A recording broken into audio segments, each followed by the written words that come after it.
40 वर्षापूर्वी मुले पालकांशी अदबीने आणि आदराने वागायची. आता पालकांना मुलांशी आदराने वागावे लागते. 40 वर्षापूर्वी प्रत्येकाला मुले हवी असायची. आता अनेकांना मुले असण्याची भीती वाटते. 40 वर्षापूर्वी लग्न सहज व्हायचं आणि घटस्फोट मिळणे अवघड असायचं. आता लग्न जमणे अवघड झाले आहे आणि घटस्फोट मिळणे सोपे बनले आहे.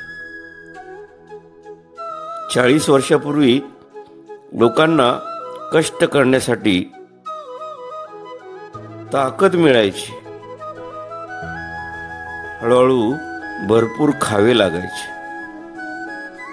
आता कोलेस्ट्रॉल आणि कॅलरीजच्या भीतीने लोक खायला घाबरतात. 40 वर्षापूर्वी खेडेगावातील लोक शोधत शहरात जायचे.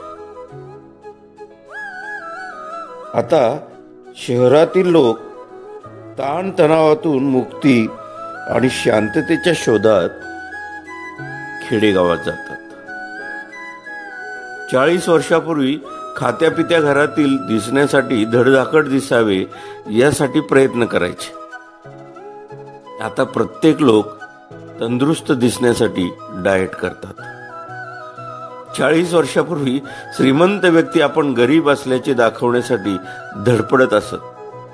आता गरीब व्यक्ती आपण श्रीमंत असल्याचे भासवण्यासाठी प्रयत्न करताना दिसतात.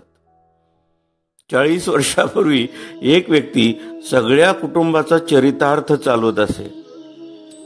आता कुटुंबातील एका मुलासाठी सगळे नोकरी व्यवसाय करत असतात. 40 वर्षापूर्वी संवाद साधण्यासाठी साधन नव्हते. आता संवादासाठी माणसंच नाहीत. प्रगती म्हणावी का अधोगती हेच काही कळत नाही. म्हणून तर म्हटलंय, कुठे आणि कसे पोहोचलो आपण.